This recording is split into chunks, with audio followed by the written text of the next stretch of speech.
The Tome of Water. Let's go over where you would use the tome, and if you were trying to get the tome yourself, how long would it really take? The Tome of Water has +8 magic attack and defense, so its stats are lower than the other magic offhands. The Tome of Water has 3 unique effects to make up for this though. Let's go over each one. The obvious ability is that the tome provides unlimited water runes.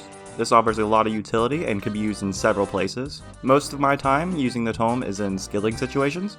It's useful for saving inventory on teleports, like when I'm doing farm runs, trading construction through mahogany homes, or even when I'm doing lots of clue scrolls.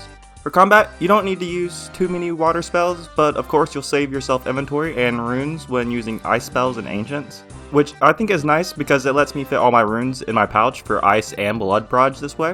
Speaking of water combat spells, the tome's second ability is providing a 20% bonus to your water spells. This doesn't include ice spells, and since there aren't really situations where you use water spells, this ability is kind of useless.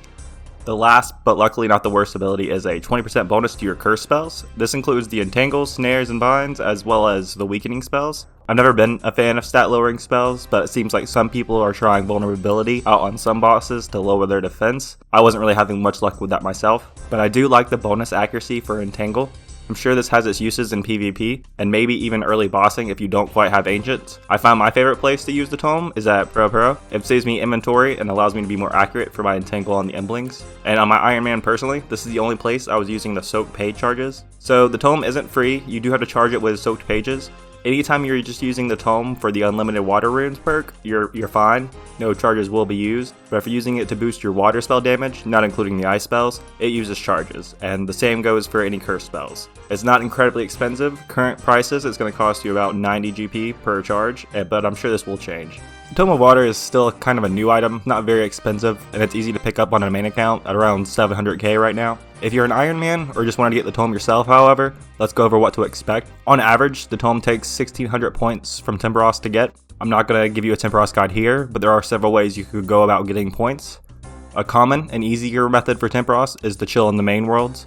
Here the games are not very great for points, but pretty easy not to pay attention to. In an hour you can usually do around 8 games, so depending on your fishing and playstyle, you should expect 40 to 55 points an hour on the main worlds, which means it's going to take you an average of 29 to 40 hours of Timberos to hit the tome drop rate. How I did it, and to get the tome the fastest, is you want to be doing some sort of solo method. With max efficiency and firefighting, you can get 70 points an hour solo. This will take a little practice, but the Old School Wiki explained it pretty well. Learning to do the solo methods are worth it because when achieving max points, it's going to take you much less time on average to get a tome.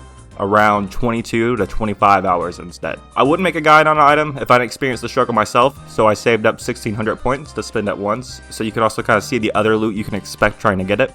Luckily, I acquired my own tome pretty early on, and since I've played this boss quite a bit, this was the last item I needed here, but I am missing the pet, which I'm not sure what the drop rate is yet, or I'd give you guys the numbers on that as well. That's it for the water tome video. I reviewed the items, but it's always up to you if it's worth it or not. If you haven't seen the Soul Runescape video, be sure to check that out. And if there's any items you guys want me to go over, like this video, just let me know in the comments. Peace, my dudes.